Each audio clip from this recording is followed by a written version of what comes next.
spending time with her husband, friends, family, including her 12 grandchildren. In her spare time, she connects and celebrates with the women involved in motorsports, taking you behind the wall about their journey of life, racing, and how they juggle everything to make it all work. Welcome to Racing Girls Rock Podcast. Strap in, window nets up, the pedals are down, and when the green flag drops, we go.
Hey, Julie. Can you hear me? Hi, yes, can you hear me? Yep, I can. How are you doing? Perfect. Hello, everyone. This is Melinda with Racing Girls Rock Podcast.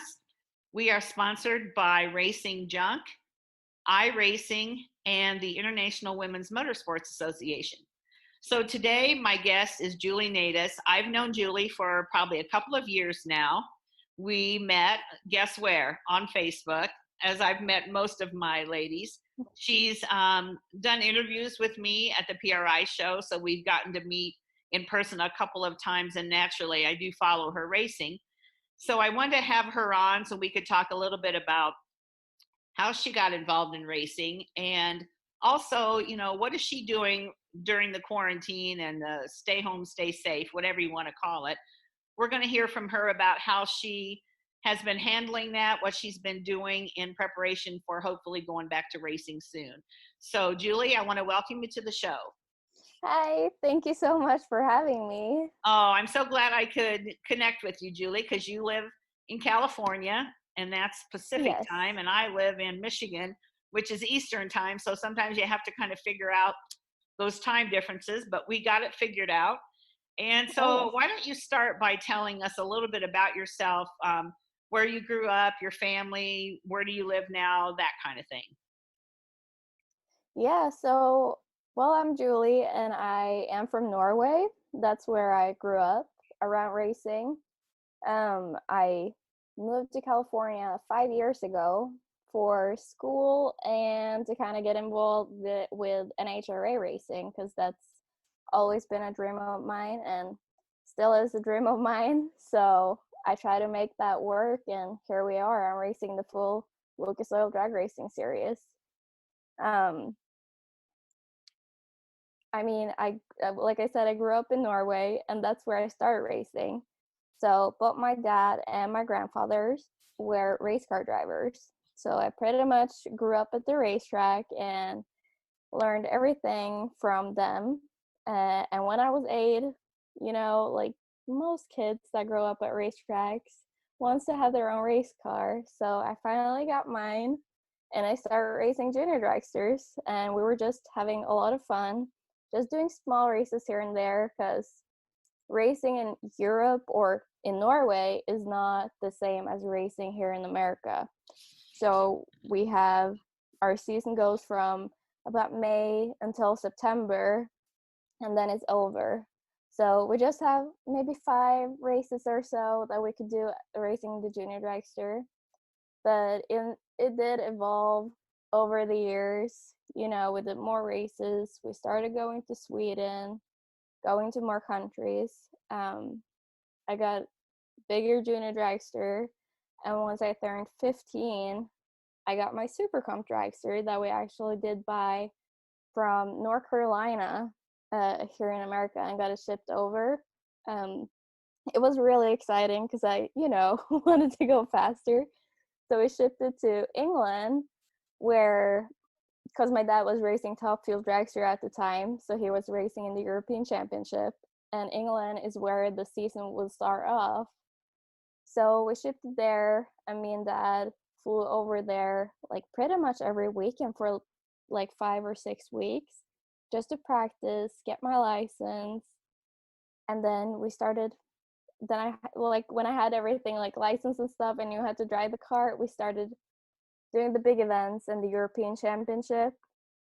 And I believe after 2 years, I got second place in the European Drag Racing Series and won my region. And that was also the same year that I moved to California. So, moving to California, I kind of had to put a pause on racing because I didn't have a race car here. It was still in Norway. So I would go over to Norway during the summer and just do a couple of races for fun. And after 2 or 3 years, I was talking with my dad, like, maybe it's time to, upgrade, go faster. Maybe we should start racing here. Because we have been talking a lot about maybe we should like rent a super comp dragster or something while I'm here in California. It's a great opportunity. But I was hanging out at the racetracks here a lot with my friends, and I got to know people and was pretty much networking a lot because I knew that this is where I wanted to be. I wanted to be a race car driver in the NHRA ranks. And somehow I got to rent a race car with Randy Meyer Racing and get my license in the Top Alcohol Dragster.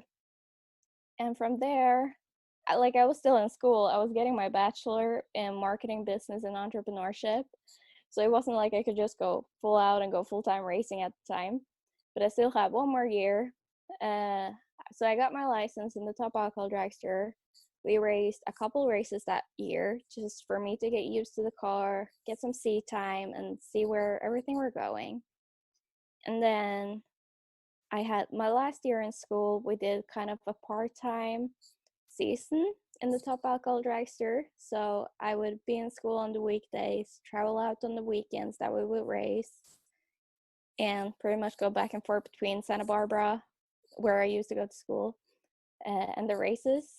And once I graduated in September 2018, it was pretty much said I could go full-time in 2019 and do the whole series. So that's what we did. And here I am the plan was doing the same thing this year. So I don't know how the season is going to turn out, but I'm sure they're going to do some changes and we're still going to get to go the full-time series, just maybe with some less races or something. Right, exactly. Yeah. So that's a great story. The fact that you came all the way over to the United States on your own to go to college. Yeah. That's a pretty brave thing to do, and also brave for your parents to, you had to have been very mature and they felt comfortable with you doing that, because not every parent would want their daughter to go to California and just be on her own and go to school and that. So that says a lot about you, Julie, and who you are. And then what a great team that you got connected to, the Randy Meyer team. We know that's a really great team. They're well known, and so that's pretty exciting. Yeah, 2020, we don't know what's happening, do we? So we know we're going to race. We just don't know what that's going to look like. Most likely without fans. Now, how would that be? Yeah. How would that feel to you to be racing without fans? Like, I guess if that's what we have to do, that's fine. But at the same time, it's going to be a little bit strange because I feel like we're there to entertain the people, because I feel like race car drivers are somewhat entertainers. Right. We race and they show up. And I like to connect with my fans when I'm at the racetrack and kind of get to know them a little bit more too. And also this is not what the sponsors ask for. I mean, they want people to be there, but maybe if maybe like the TV will show it off in a really good way, maybe they will do some changes to make it more like better for the fans. Maybe the fans can interact with us in other ways. I don't know. It will be interesting to see. It will be, and it seems to me like racing without any fans is going to feel more like practice. Right. And No, I so, can. you know, as the driver, you have to get your mindset to be, I'm sure the mindset for practice and the mindset for a race is not the same. I mean, practice is improving on what you're not doing right and those kind of things. In the race, it's like all out. I'm going down here and I'm going to beat this person. Yeah. So tell me, yeah, is that right? Your mindset would be different for those things? Yes, my mindset is definitely different from practice and when we're going out in elimination. Um, but at the same time, when I think about it, I have been to races or done races where there's not a lot of fans because we do a lot of smaller races together with the big ones. There's usually less fans that come out. And sometimes, if it's really bad weather, it's not a lot of people. And elimination to me is the same thing whether we have the people there or not. I'm still in the same mindset because I know that it's win or lose, basically. Right. Right. So just got Yeah, to keep that up, I guess. exactly. Yeah. So we don't know anything about NHRA right now, unless they've come out today, which I haven't seen anything. We do know that NASCAR is able to go back and start working in their shops. They're going to run some races starting, I want to say like the 17th of May or somewhere that weekend without Okay. fans and with very limited crew. And Yeah. so the one thing that's good about that is that we're going to be the only sport that's actually competing. And so I'm Sure. hoping that that part of it will bring new people to watch on TV. And once Yeah. they see it, even though we know it's not nearly the same, but maybe if they're watching it on TV, they'll be like, "Oh, I'm going to go to Michigan and check out one of those races. I'm going to go to Martinsville and see what this is like in real life," because it's nothing the same, especially too like NHRA. You can watch it on TV, but when you're sitting in the stands and the stands vibrate, you don't get that Yeah. when you're at home. And so, No. you know, there's some things you just have to be there to experience it. But one step at a time, Yeah. at least they're going to be racing, and hopefully NHRA is going to follow fairly quickly and be able to do some things too. So, so what Yeah, have you the been latest doing? Go ahead. the latest that we've heard from NHRA is that we're going to start racing in June, but it's not said. It can still change. So Right, we will see. Yeah. right. So really not that much later than what NASCAR is going to be starting. And I don't know about local tracks. Our in Michigan here, we're quarantined till the 15th, but there has Yeah. been a few things that have been opened up to work. So I'm just hoping that at some point we're going to get our local tracks back, because Yes. that's what I worry about. I worry about these smaller tracks, and you said you race at some of the Mhm. smaller events too. I worry about how they're going to make it, because you know they still Exactly. have a track payment probably, and Yeah. they still have a lot of expenses even when the doors are shut. And so not being able to have fans or sell concessions is a huge deal to these, especially to these It little is. tracks. You know, my home racetrack in Norway, they have canceled 2 or 3 of their events. Not even postponed it. It's just canceled.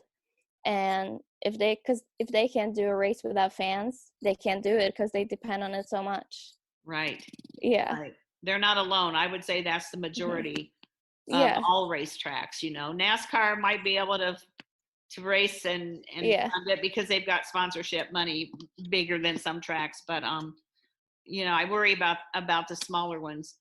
So Julie, what have you been up to during the state in Michigan? Is called Stay Home, Stay Safe, because I think they Yeah. don't want to tell us that we're quarantined, even though we are. How long have you been, you know, on your own? You can't do anything, and what have you been doing during that Um, so this started after I came home for my first race of the season, which was first weekend of March.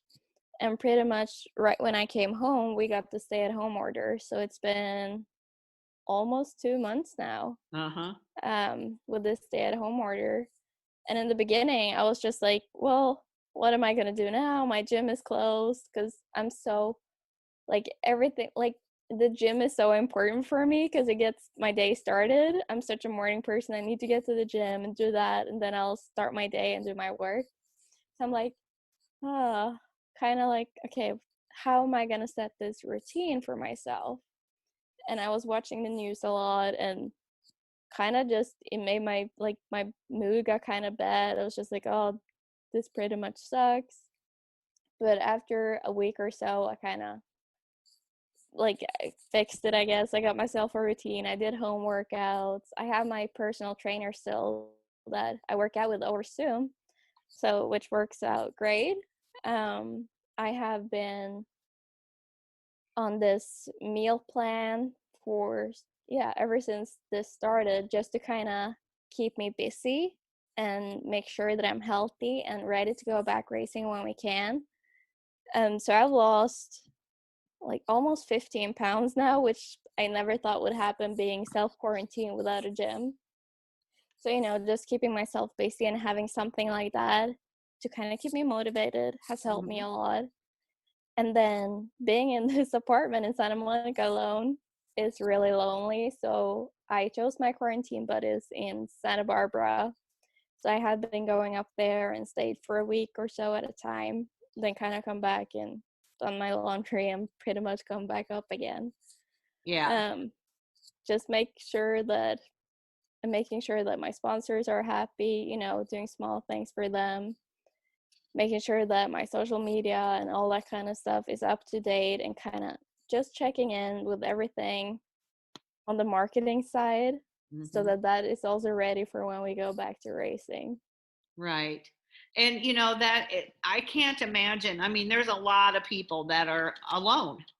Yeah. There's more people than you even realize in your life that are alone.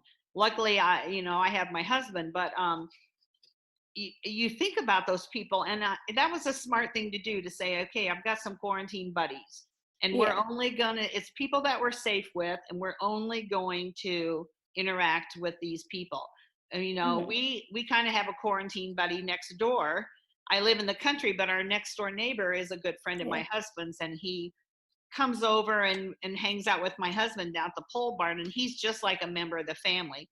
His wife had to go to North Carolina to babysit her grandchildren because her daughter and son-in-law still worked, had no child care options.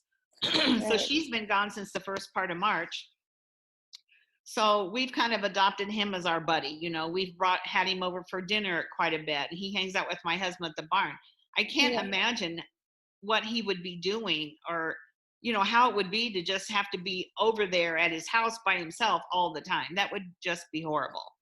Yes. I mean, I'm so glad that I made that decision, because I made the decision pretty quick about not going to Norway when all of this started, because everyone was like, oh, guys should be going home. Everyone that's students, anyone that's on a visa should just be going home, leave the country.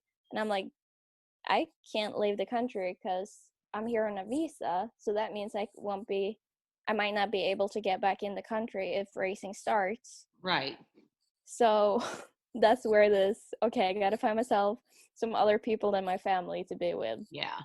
Well, and there, every country's had it pretty much. I haven't followed Norway necessarily, but you look around the globe, and there isn't too many countries that I can think of that haven't been affected. So that probably really wasn't anything that was going to help you anyway to go to another country. But you're staying healthy. I need to know what meal plan that is, because I've been cooking a lot more, and I've made pie, and just and I don't need to have any of that. But when you're home, and if you go out to eat, and you just order one piece of pie, and me and my husband will split it, but you can't just make one piece of pie. So then we have a whole pie, and it just goes from there. So it'd be nice to have I would have done the same thing if it wasn't for that meal plan. I'm like, I got to do something so that I don't gain a lot of weight and won't fit into my fire suit. And our weather hasn't been, like today it's pouring down rain and 50 something. Our weather hasn't been that good to No. really even go outside and do a lot. So anyway, I have every excuse you could think of why I'm doing what I'm doing. But anyway, Well, it's okay. It's a weird time. right. So Julie, let's talk a little bit more. So you started racing, I think you said when you were 8 years old, and that was in yeah, and that was in a junior dragster. So you and your dad had this bond because you were doing a lot of things together. Now, do you have anybody else in your family that races? You said your So, yeah, my little brother, he used to be a race car driver too. He is 3 years younger than me. So, when he was old enough, he got his junior dragster too at 8, I believe, when he was 8 years old. And then he raced until he was 14 or 15. Because he's really tall, he just grew and grew and grew, so he couldn't fit into the junior dragster anymore. So he was like too young to step up into super comp dragster, but like too tall to kind of be comfortable in the junior dragster. Mhm. And he kind of got a little bit bored with it, so he's not racing anymore, and he's not as into it as me and my dad, I guess. So he came here to California November last year, and that's the first time he has been on the racetrack in maybe 10 years. Oh And wow. he was there at like one of the first fans that comes out to a race. He was like, "Oh my gosh, you drive that car? You're crazy. Like, I would never do that." And I'm just like, "Hold on, you're my brother. You wanted to do this just as much as me when you were a kid. Like, you know what this is." Right. So it was kind of fun to see. So I now see that he got an interest for what I'm doing and he's happy for me, but he don't want to drive a race car anymore. Okay. Yeah.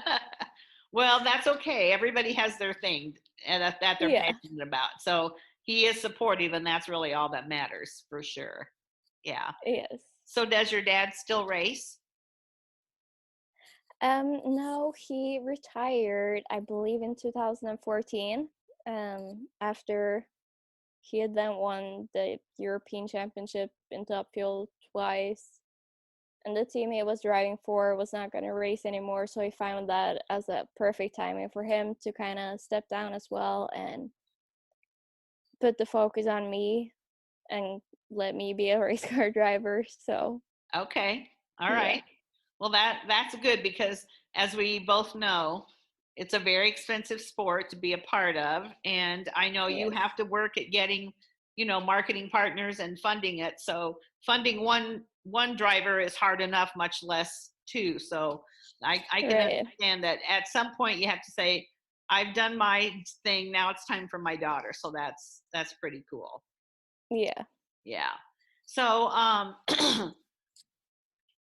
what is something about racing that you would share, like a piece of advice with someone who maybe is thinking about their daughter might be interested, or even their son, they might be interested in getting started? What would be some advice you would give them about getting started in racing?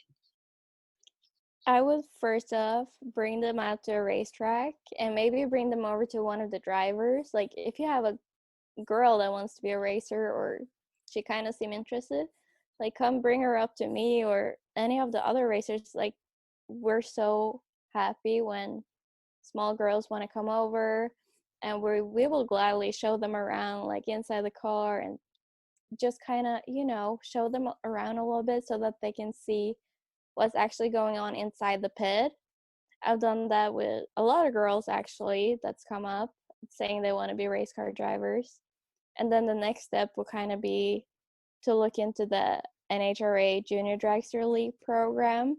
I know that there are, I don't know, I think there's some way that they can kind of go practice in the junior dragsters. Like, I'm not sure how it actually works here in America, but I know that in Norway, you can go practice, you can rent a car and just feel it, like, kind of get used to it. So just maybe not buy everything that you think you'll need right away, but kind of just ease into it and see if they actually like it. Yeah, that's good advice because that's a lot of money to put out if after two or three different tries at it, they're not as Yeah, excited as they thought they would be. Yeah, right. good, good advice. So, what is something that racing has taught you or helped you with that has then helped you in other areas of your life? Oh, wow. What has it taught me? Well, I've never thought about that before, but I guess when it comes to like, so I am really like, I'm actually like a little bit of a quiet person. Um, but after I became a race car driver, or before even I became a race car driver, when I was doing all of this networking, like I just got more, like it helped me get out of my comfort zone when it comes to talking with new people, other people in front of an audience and all that kind of stuff. So, well, I guess that kind of helped me together with school, kind Right. of just getting out there. Um, Staying focused is another thing because it's something I needed to practice a lot, like staying focused for a certain amount of time all the time. Like I can now use it in my workouts when I'm working on my computer or because I need to do that in the car. What else? That's pretty good. And I Yeah. think you'll think of more things maybe as we go, because I would guess those are some big things, the getting out in front of people and being able to talk without being, worried about what you say or anything, because this is you and it's your story. Yeah. But it's still not always easy to stand up in front of people and talk about it. So, that's a pretty big thing to be able to do. A lot of race car drivers, men and women and girls and boys, have a hard time with an interview, you know? Right. Yes. And I Yeah, struggled in the beginning. Not gonna lie. It was something new for me, so just right. being out there more and more helped. Yeah, I've noticed that in some young girls that I've interviewed. My granddaughter would be the perfect example. When she first would get interviewed for something, or it would be 1 or 2 word answers, and I'd be Yeah. like, McKenna, you have to talk more than that. And so she's gotten Right. a lot better. She's gotten a lot better at it. But I think it's just something. She was only 14 years old at the time. So it Yeah. takes some practice and some confidence in yourself about Yes. what you can say. Yeah, Yeah, for yeah. sure. So, Julie, do you have a favorite racetrack? Oh yes, it's Pomona out here in California. That was the first racetrack that I visited here in America. I believe I was 11 or 12 years old. My dad brought me and my brother over here because we've been going on vacation in California ever since I was a little kid, like once or twice a year. Uh, so we finally get out to go see Pomona, and it was so cool. I got to see all the racers, all the people that I've been looking up to. So I still remember that, and it's still like we start our season there and we end it there. Hmm. So I love that racetrack, and we Okay, get the prettiest sunsets there. really. Yeah. That's cool. I haven't been to that track, but it's on my list of places to go. So, Oh yeah. yeah. So, is there something that you would be willing to share with us that most people don't know about you? Um, yes. What would that be? I don't know. I wonder, do a lot of people know you're from Norway, or because you really don't have any kind of accent or anything. So, I mean, every once in a while I hear it, but not. Yeah. If you didn't know, you wouldn't know it. Right. Um, is that something that a lot of people don't know, or they do? No, I would say lately I've been noticing that people don't really know, but the people who knows that I'm not from here thinks that I'm from Sweden. Oh, Like yeah. that's Oh, what they would think. But okay. yeah, so Yeah. the newer people or the newer followers or fans probably wouldn't know until I would say something about it. Right. Yeah. Right. Yeah. So, if we weren't under quarantine, what are some things that you do for fun when you're not racing? Oh, everything in the ocean, like paddleboarding, surfing, live right by the beach. I love working out. I really do miss my Barry's boot camp workouts. Um, if I had a shop here with a race car, I would be working in the shop. I really do miss that.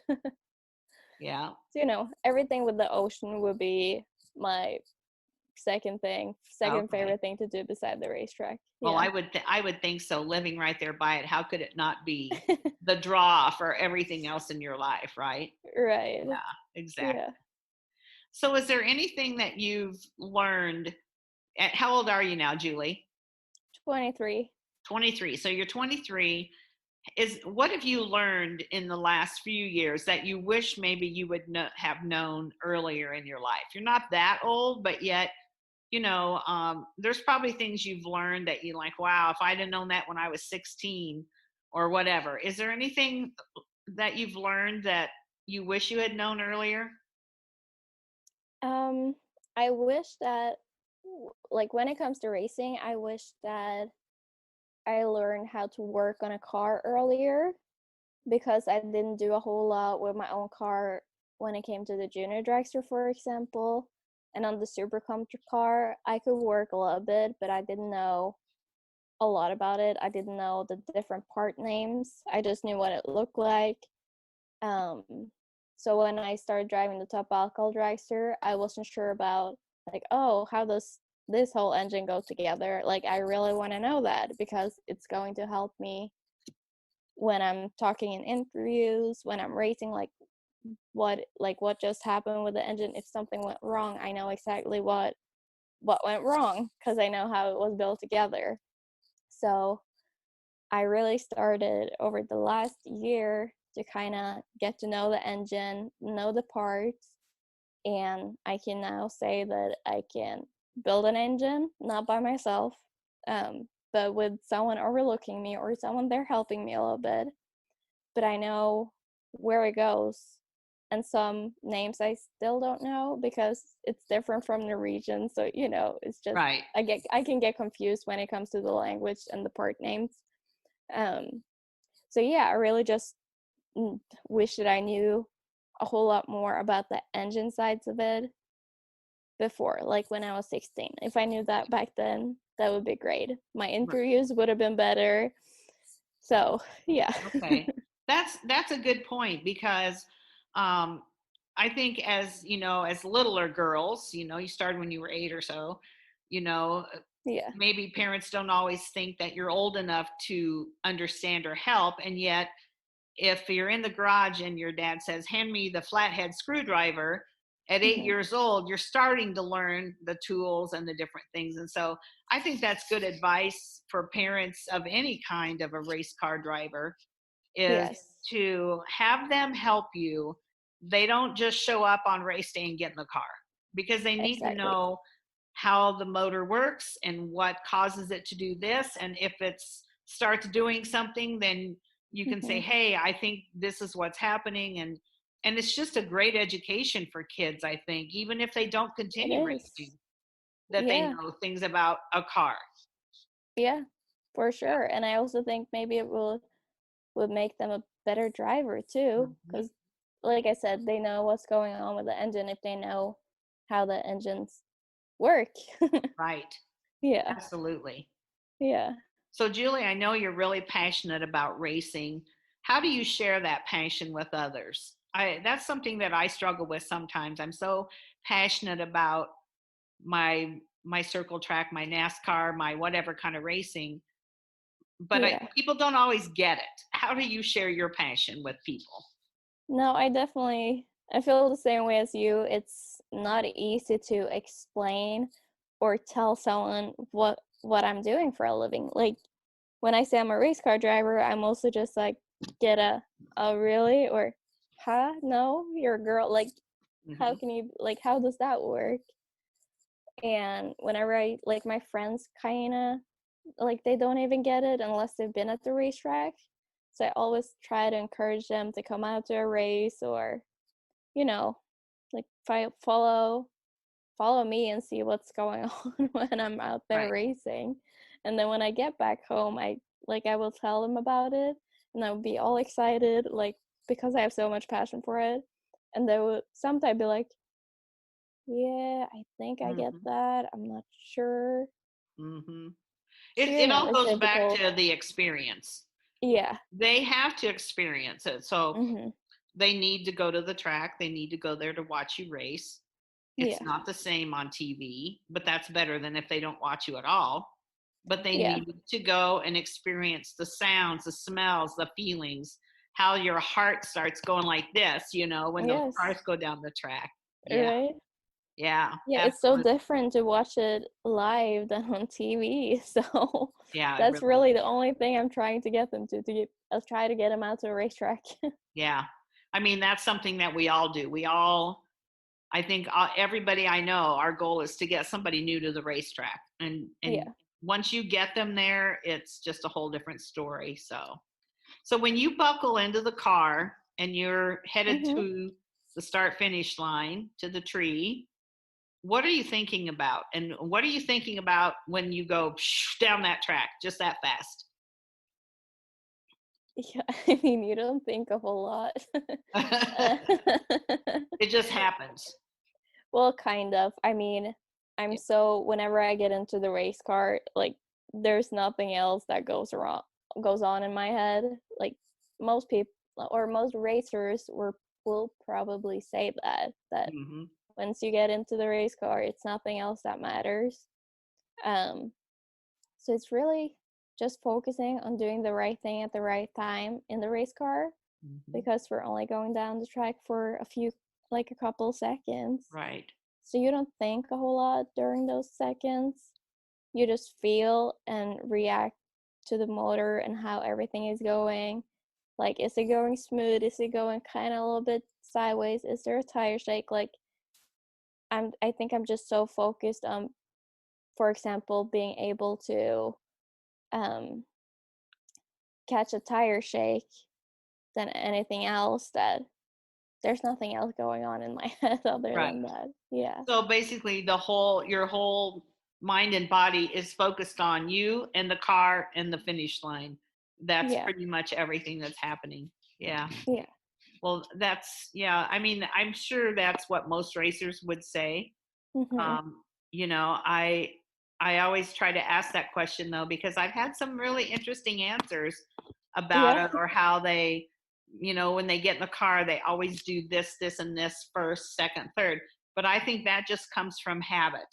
It's, Yeah. I always do this, and then I do this, and then I do this. And that's one of the things that I think a lot of race car drivers are good at, is developing habits, as far as, Mhm. making sure that this is my seatbelt's on and tight, my head restraint, my helmet's on, all these things, because one wrong move is disaster. And so I love Yes. hearing how race car drivers are like, I always put my left glove on first, and then my right glove, and it's kind of it's No, kind I'm that way too. But I think just like having that habit of doing it, like if you then say that you put on the right glove first, but then one day you put the left one on, and then when you get into the car, you will think about it. And you right. don't want to think about stuff like No, that. no, exactly right. So Yeah. I love that part about how, it's such a routine of how they do things, and that's a good thing, really. Yeah.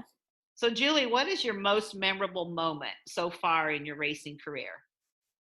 I will say my first national event win, which is actually like yesterday. That was a year ago. Um, I got it at CMAX Dragway in North Carolina. I can't remember where I qualified, but that doesn't really matter. I got the win. And I have been in the final round so many times. I believe this was my sixth final round, and I haven't been able to get that win. So when I saw the win light came on in my lane, I was just crying, tears coming out of my eyes.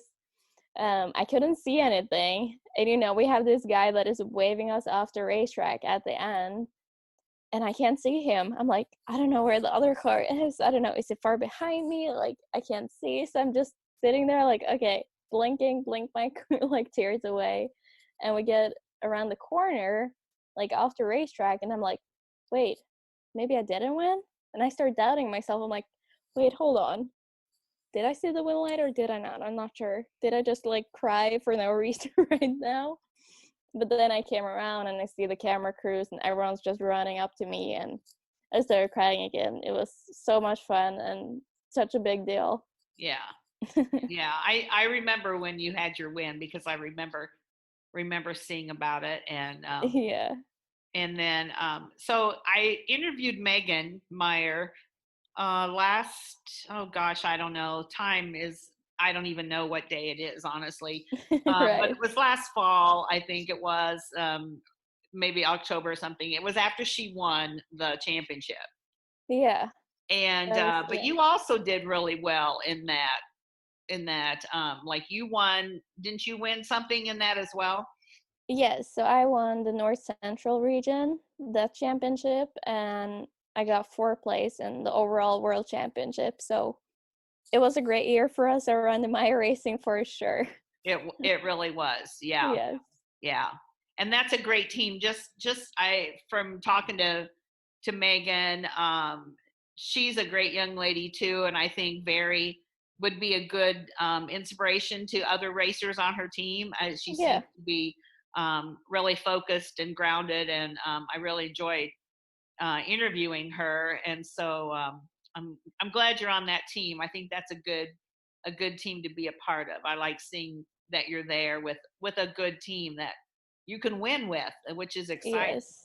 I Yeah. am too. I'm so happy to be there, and Randy, Megan, and all the crew guys are more than willing to help me learn. For example, like I said, more about the engine, and like Mm-hmm. everyone goes so well together. So I'm really happy about that. Yeah.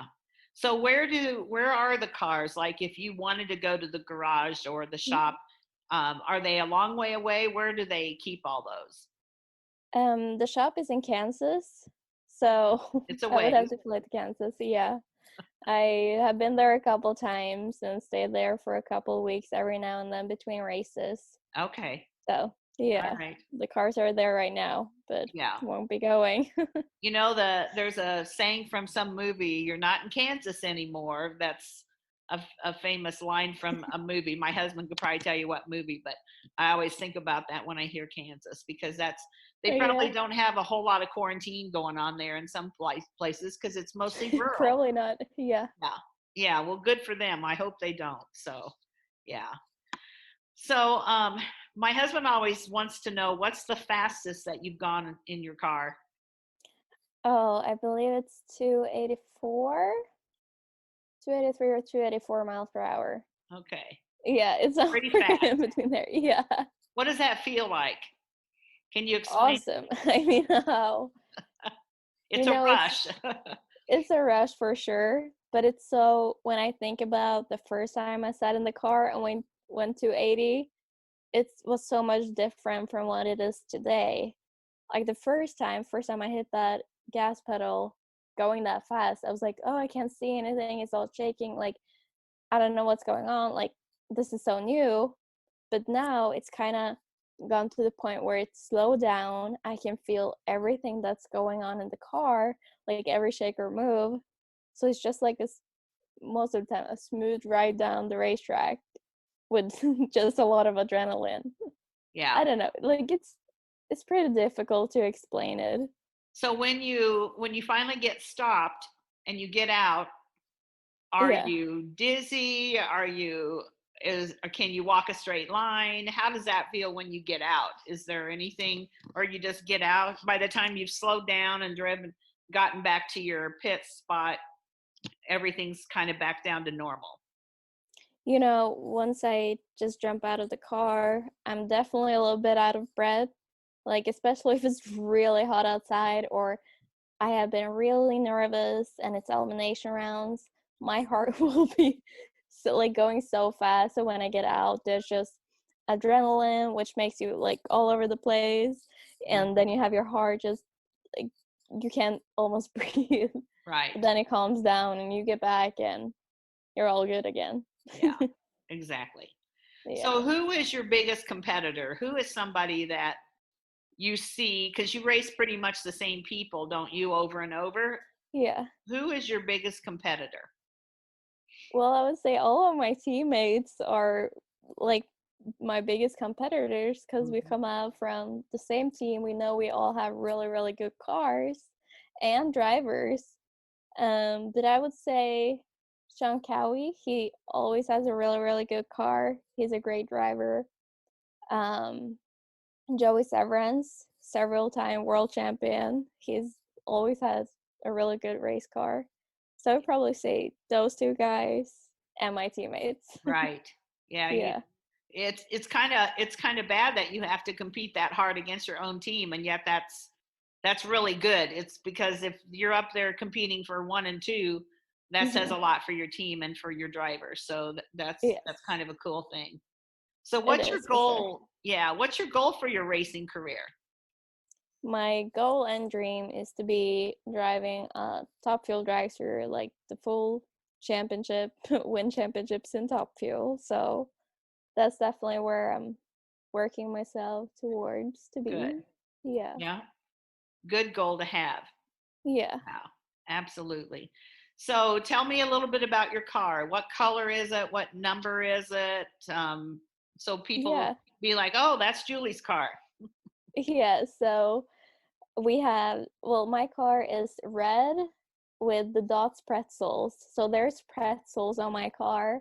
Cool. So it's red, black, and full of pretzels. And it's car number 4 this year since we finished 4th in the championship last year. Right. So yeah. Yeah. And Doc's pretzels, it used to be I'd hear about those, but I would never find them. Well, then we have a Blaine's Farm and something supply, really cool store. My husband loves to go there, and that's the first time that I ever bought some Doc's pretzels. And now I see them a lots more places. So Yes. help to get their name out, and we find them in the stores a lot more readily than we used to. So familiar with Doc's pretzels. They're very, very good. That's a good sponsor, I'm sure. Yes. Do you They're have any coming out with a other? new flavor now too. So Oh we're yeah, excited about that. Yeah. really? Can you tell us what it is, or do you know?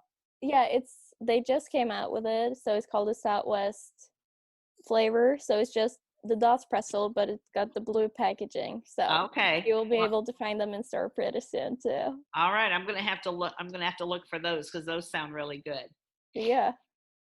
So, are you superstitious at all, Julie? Do you have things on race day that you always do, or you always wear, or you always do something, or not? Not really. I'm just, once I get into the race car, I don't want people to come up to me and be like, hey, what is going on? Like, stick their head into my race car. Right. That's where I'm just like, here, I'm focusing here. My boss can come in, Randy can come in and talk, my dad, and then crew guys if there's something. But, I don't want people in my race car when I'm there. Yeah, I don't blame you. That's a distraction Yeah. for sure. So, Yeah. does your dad get to come over and watch you race quite a bit, or how is he here a lot to help you during race season, or? He comes over quite a lot, actually. His company is also a sponsor of my car, so he's excited to come out. He was going to come out here in April for just over the weekend, but, that didn't Right. happen. Right. So, yeah, and they love California. They want to buy a house here, like, when they retire so that they can come and stay for a couple of months. Tell them they need to do that so, yeah. sooner than later. Yes. Right. Right. Yeah. Yes. Don't put it off. Yeah. So, do you have any other marketing partners that you want to mention? Menards, is together with Lost Pretzels, Lucas Oil, NGK, my dad's company that would just say OTG because it's a Norwegian name, Gunk, ARP. Yeah. Yeah. You've got a good. And Technician Academy. Okay. We will have 2 students to work on our car again this year together with Rachel and Megan in Indianapolis, Okay. the biggest race of the season. I believe we've done this for the last 2 or 3 years now, where we bring students out and help them, like they become part of the team so that they can get a taste of what it's like to work and be a crew guy. So that competition is going on Technician Academy right Okay. now. So That's pretty definitely exciting. apply. Yeah. That's such a great opportunity for those kids to be able to Yeah. do that. Yeah. So Elaine Larson is a Mhm. dragster. Do you know Elaine? No. No, I don't I think so. I can't tell you what she drives. I'm sorry. Okay. I'm That's fine. fairly new, honestly, to drag racing, because I didn't grow up around it, and Mhm. so I'm having to learn all the different um, classes and all these different things. But anyway, Oh yes, for sure. It's a she's lot. out of Florida, and she works with a place in Florida, like the Florida Institute or something, where they do that kind of what you're doing. Yeah. and and she said you'd be surprised how many people they've actually ended up hiring then to be part of their team, because they've had them as interns, and they see that they're pretty sharp kids. And so that's great that you guys are Yes. doing that too. Yeah. That is cool. Yeah. So Julie, Mhm. what do you want to share with me or with my listeners about yourself, your racing, your quarantine at the moment, anything at all that we haven't talked about that you'd like to share? Hmm. What is there to share? I feel like there's not much been going on the last couple of weeks. I'm like, what is it? You have been to the beach, which is better than what I most of have. us have gotten to do.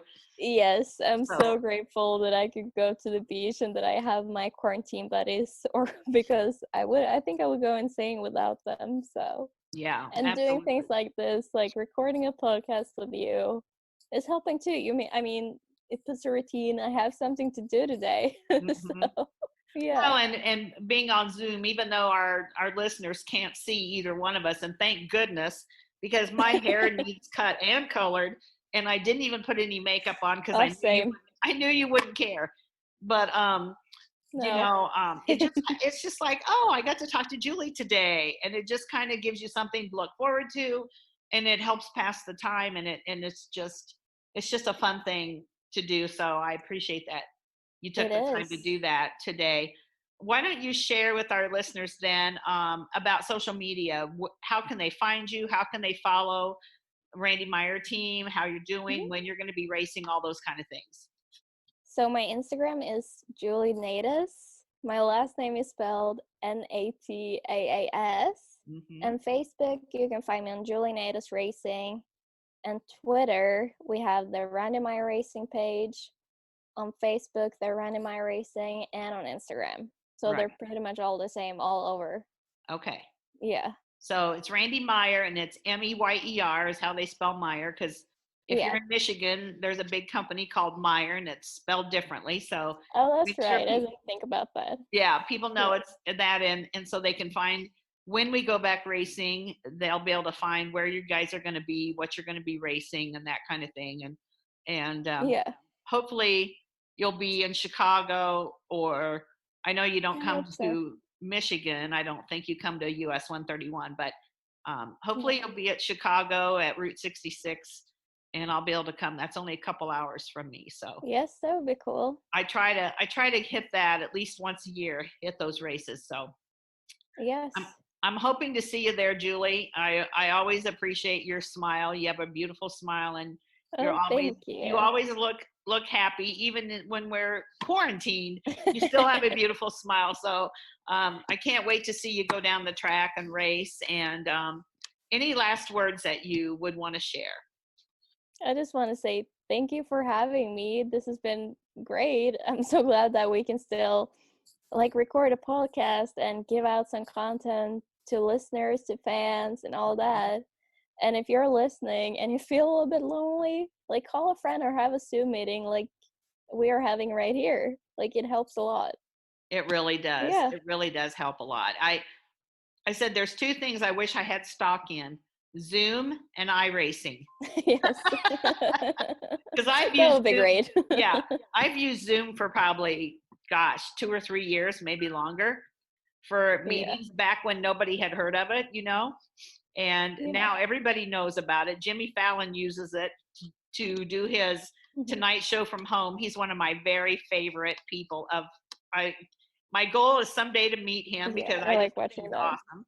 And he uses Yeah. Zoom to do the Tonight Show. So if he can manage to use it, the rest of us can too. So I just Exactly. yeah, that's fun. I want to thank you, Julie, again for being on, and we're going to be following you as soon as we can get back to the track, and hopefully that's soon. So keep Yes. posting those pictures of you at the beach, and I'll just live through you. I will. All right. Thank you so much. All right. Thank you so much. Thank you for listening to Racing Girls Rock Podcast. Follow us on Facebook at International Women's Motorsports Association or on Instagram and Twitter at the iwmanation. And if you know someone that should be on our show, drop us an email at iwmanation@gmail.com.